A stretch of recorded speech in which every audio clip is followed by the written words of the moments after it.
Welcome back to another League of Legends coaching session. In today's video, I'm working with a college esports team based out of Minnesota. The team is new, and while the majority of the players in the team have previous experience competing at a high level, the team's new bot lane is just learning the ropes. I'll be helping the duo work on their fundamentals in lane, focusing on understanding wave states, how they work, and why they matter. Let's jump into it. So we're going to talk through there's 4 main stages of waves: neutral, low push, crash, freeze. These are, in essence, the 4 states of a wave that you'll see. Why do we need to know these? So the biggest thing and most important thing about waves is that they create opportunity. What I mean by that is when somebody tells you die less and farm more, how do you respond when you hear that? Step back. Split push. Probably farm under tower. I'm asking you a trick question. Try to. There's no answer to that question. Die less and farm more. Because if I have control of your wave, I can basically force you to either never farm or always die. I can create that situation, right? Let's say I'm blue team and I have control of the wave, where the wave is constantly meeting, here, and you guys are forced to step up here to farm. Yeah. There is no situation where you can either farm more without risking dying, or dying less where you're able to get any farm. When people tell you die less, farm more, what they're really saying is figure your wave out. Because if you can't do that, you can't do either of those 2 things. We're gonna take this one additional step further, and I'm gonna ask a really simple question. How do you win a game of League of Legends? By breaking the nexus. Yeah, thank you. I told you it was a simple question, right? Okay, so how do we do that? Break towers, break inhibs. Okay. Probably Baron first, and then Beautiful. You're destroying structures. So how do you do that? by auto By attacking hitting it. him? Yeah, perfect. And how do you get the strength? How do you get the ability to do that? Because you can't just walk up and hit a tower, right? It'll hit you back. So what do you have to do first? You have to have your wave in front of you. Beautiful. So even the most fundamental question to League of Legends, how do you destroy the enemy nexus, starts with an understanding of waves, right? Because you have to have minions to get the job done. The second thing that kind of from waves, that waves do, is they grant us resources. What resources do waves grant us? XP and gold. So everything you play for in League of Legends is based around XP and gold. There are certain breakpoints as well that build into all of this, okay? So this is really crucial, right? If I'm hitting level 2 before you, I have access to a new ability, I have access to new stats, I'm stronger than you. Wave control is not something you're thinking about at level 4. Wave control is not something you're thinking about once you're sidelining. Wave control is something you're thinking about at 1 minute and 30 seconds when the creep first meet each other in the middle of the wave, right? You are spawning into the game thinking about this because you don't have time to mess around. If they get control of the first wave, probably means they have control of the second wave, probably means they have control of level 2, which probably means they have control of level 3. And if they're good at the game, control at level 3 could mean control of the entire laning phase. The concept behind this wave control kind of discussion before we start actually testing with it is understanding that there's a sense of urgency here. You can't just load into the game and figure it out. You need to know, or at least have a sense of what you're trying to do right when you spawn into the game. So first thing we're going to do is we're going to start by identifying wave states. What is a neutral wave? Both The groups are meeting at the middle. Waves meet. Not really pushing one side, Perfect. So who has the advantage in a neutral wave? depending whoever on. has a better character. No. Yeah. No. No. Honest to God. Yeah. Wait, actually? The answer is nobody. But the better answer is whoever's stronger, right? Whoever's stronger has Whoever advantage has a on a better neutral wave. level 1. Yeah. Whoever has a better level. Well, I mean, when we're talking about wave states, we're talking about any point in the game, right? So a neutral wave, when waves meet in the middle at any point in the game, it's whoever's stronger. That's actually a better answer than what I was expecting. So that's awesome. What's a slow push? It's when they're slowly progressing towards one side. What is that? How do you Okay. define that? How do you identify that? Hitting melee instead of Hold on, Casters. hold on. You're talking about application. We want to focus on identification right now. So for neutral, you said when the waves meet in the middle. So how do you identify a slow push? right before river. Yeah, kind of at your tower, right? When the 2 waves meet here, right? What happens when the 2 waves meet here? What happens on the next wave, It's gonna stack up next to the other one. right? So creeps spawn at the same time, and they both walk at the same pace down the lane, always, every single time, right? So if the wave meets Right. here, as opposed to here, what does that mean for the next wave that comes? Blue side is gonna get there later. Later or earlier? Oh, not the red side. Sorry. Earlier. Sorry, yes. No, you're good. yeah. You're good. Okay. The blue side's gonna get there earlier, which means you're gonna have twice as many minions dealing damage to the wave as your opponents for the next 5 to 6 seconds that it takes for their minions to close that gap. So that means that you're going to have not just more minions, but you're going to have healthier minions, right? Because your minions are dying later, they're taking less damage. You're gonna have more minions. You're gonna have healthier minions, and so that when that next wave arrives, they will have their fresh 6, and you might have 7, 8, 9, 10 plus. So when the waves meet closer to your tower, what's a crash? Shoving your wave into tower, or into their tower.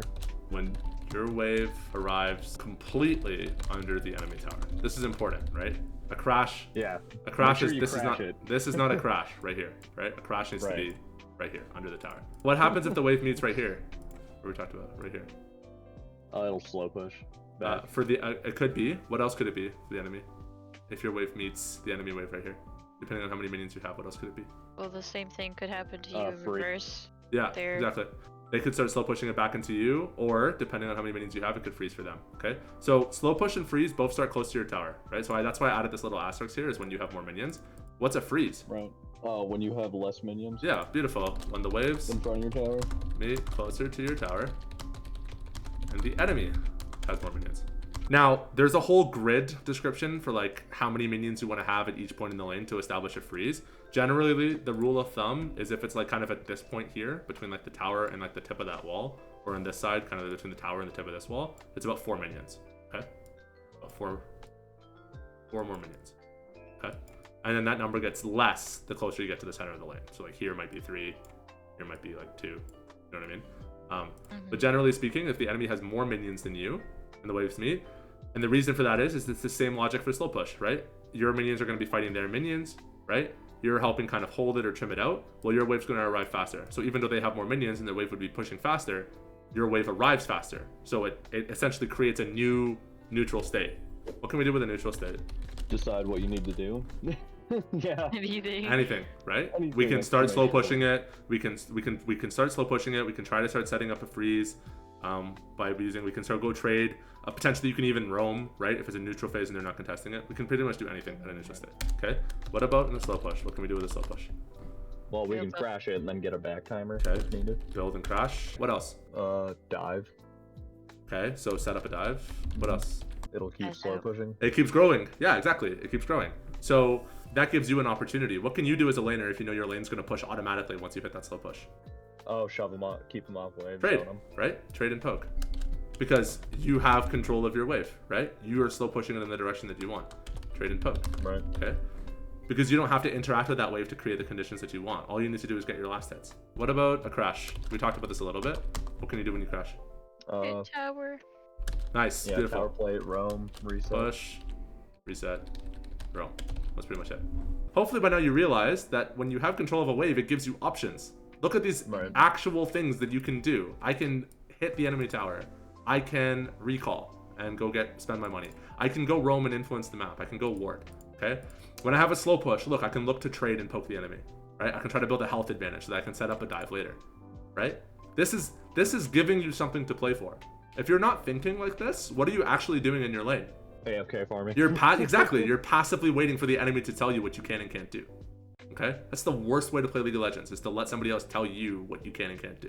If you want to win games of League of Legends, you need to tell your opponents what they're allowed to do, right? And take control, establish control, right? And what's important to note is that none of these wave states are essentially like represent a loss of control, truthfully. It doesn't matter where the wave is in your lane specifically, as long as you know what you're doing with it and why. Right? That's why that identification part is the most important thing, because it's not like you lose the game automatically if you've crashed, or you lose the game automatically if you're slow pushing. You just have to know what options they give you and know what options you want to have accessible to you based off of your champions, based off of game state, based off of items, etc. And all of that stuff is conditional learning. You'll learn all of that and you'll build on all of that the better you get at the game and the more you start to understand League of Legends. So let's talk about freeze, because freeze is an interesting one. What options do you have when you freeze? Signal Set up a gank. gank. Yeah. Beautiful. What else? I mean, I want to go big brain and say starve them of farm, Yeah, beautiful. just with zoning poke. Yeah, same as kind of a slow push, but it's different. With a slow push, you're trading and poking to build a health advantage that you can safely crash. With a freeze, you're zoning and poking to prevent them from interacting with the wave. It's the same action, but with slightly different outcomes. What else can we do with a freeze? There's one more thing we can do with a freeze. Farm under tower. Farm safely, No. right? You can just get money and get gold and get experience, and you don't have to worry about anything happening, right? You maybe have to worry about the enemy roaming down to break your freeze, trying to dive you, right? But in truth, when the wave is frozen at your tower, that is the safest place that you can farm. That is the absolute best place to be. We kind of did like lecture 101 and 102 in the same. So if it's a little overwhelming, it's because we haven't had the opportunity to experiment with it. So that's what we're going to do next. We're actually going to play the game. So you guys are going to set up a slow push. So it's to get more minions. That's step 1. So that's called building, okay?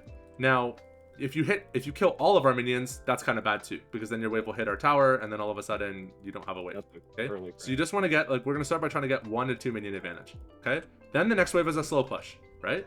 So with a slow push, we're either poking and zoning our enemy, right? Or we're just trying to keep a slight minion advantage. So if we're hitting the minions, you're hitting the minions. Okay? Your last is crash, which means you're dumping everything you can into the wave to get it into our tower.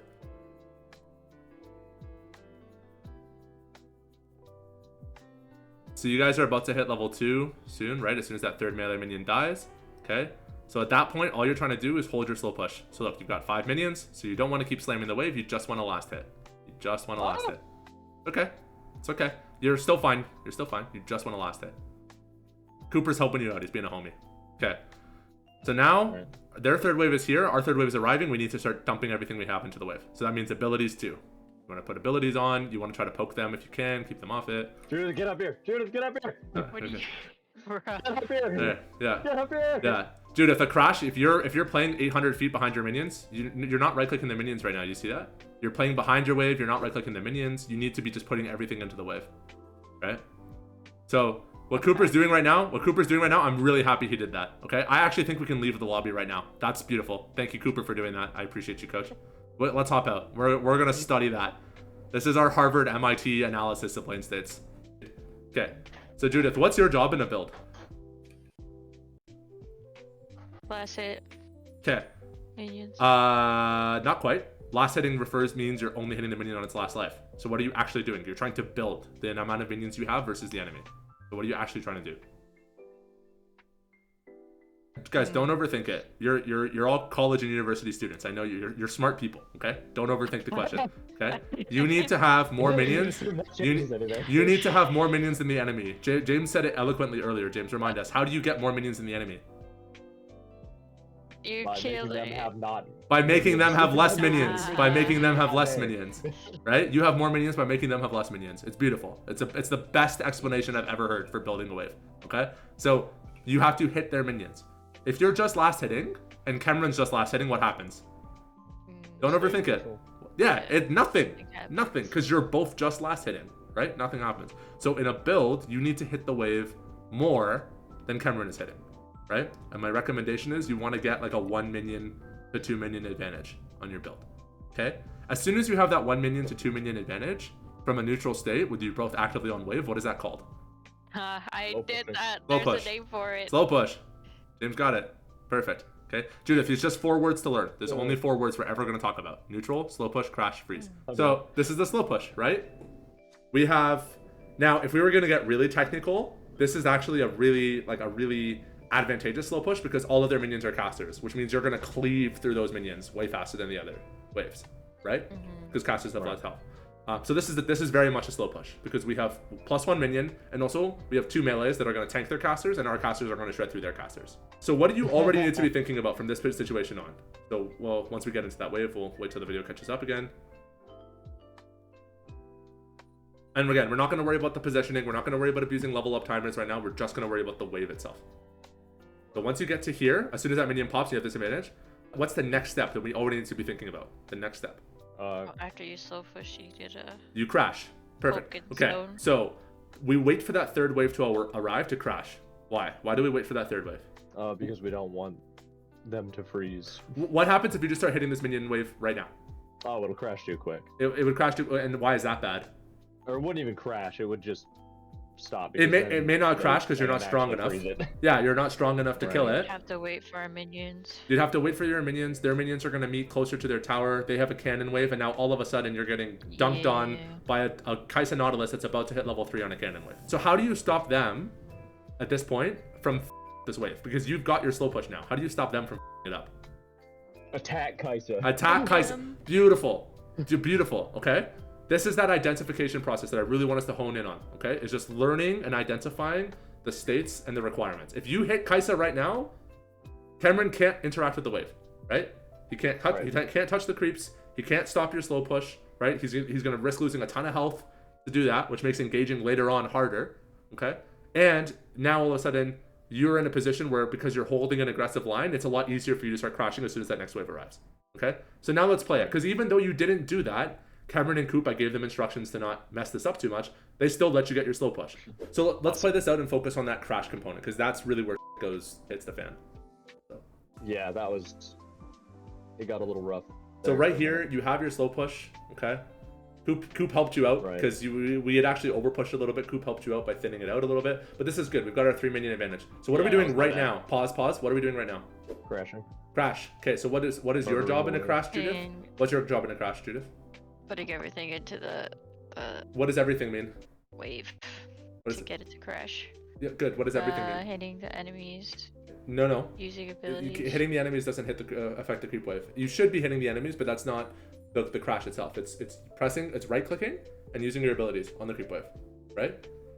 That's what does damage to the creep wave. Yes. You're trying to kill their wave as fast as possible. Okay, that's the best. That's another way of thinking about it. Is when I say putting everything into the wave, what I mean is kill the enemy wave as fast as possible. So you want to do as much damage to the enemy wave as fast as possible. So let's just, if you can double tap Q again, let's just sit on Judith's POV and watch. Because Judith, unfortunately, it's usually your job to do this, not your support. So this is kind of an AD carry thing. Okay. So your E, it only hit one champion. 2, 3, 4, 5. There's about 5 seconds where you weren't right clicking, right? So we didn't press our E until the wave was already almost dead. It only hit one creep, and we spent 5 seconds walking around in circles without hitting creeps. Okay. So and now it's frozen. So now it's frozen. And now if Nautilus wanted to, I mean, there's a little bit of a health disadvantage here, but if Nautilus wanted to, could just walk down to the bottom side of the lane, and you're never getting that wave crashed in. Because Kaisa can just keep hitting it safely under her tower where you can't interact with her, and anytime you do step up to try to interact with her, you're just eating a hook to the dome and you're dying. When it's time to crash, Judith, you have to just woman up and hit that wave, right? Just slam it, okay? You have to sit there and you have to slam it. You can't run away back. You can't hold your abilities, okay? You need to put everything you can into that wave. Can we try this matchup one more time? Just to execute it once properly? Okay, let's execute it once properly. Really quick for Judith, what are we doing on that first wave? We're trying to get minion advantage. Beautiful. By 1 or 2. Beautiful. Okay. So you're gonna hit the minions a little bit. You're gonna try to get an advantage, and then once you've built that advantage, what are you doing? Zone enemy? Yeah, zone it. Walk up and zone them. Hit them. Right. Okay. So let's just practice that. Okay. And Cooper, I'll ask you not to just if she oversteps like crazy, don't just chuck like the giant. Let it happen. Let it happen for this test until we get the wave state. Fire and anchor. Yeah. Okay. So we just want to build an advantage. Again, it's just a 1 to 2 creep advantage. Stop that. Perfect. Okay. So right now the waves are kind of even. So Judith, we still want to be hitting. You see how you're walking away? Just keep hitting. Don't be scared. You want to get that 1 to 2 minion. You don't back away until you have that 1 to 2 minion advantage. Okay. Perfect. You want to make sure you have that minion advantage. This third wave happens. When the third wave arrives, what are we doing with it? Did those last 2. Oh, crashing. Abilities. Crashing. So start hitting it. Minions. So start hitting it. You see you're still running? Don't run around. Literally just hit there and hit the creeps. Don't run in circles. You can just stand still and hit the creeps if you need to until you get this motion down. You want to auto attack off cooldown. Beautiful. Beautiful. Keep going. Now make sure it crashes. James, help her make sure it crashes. Woo! 3-wave crash. Understanding wave states is the first key to success. The most important question in League of Legends is always, how do I destroy the enemy nexus? The answer to this question starts with your minions.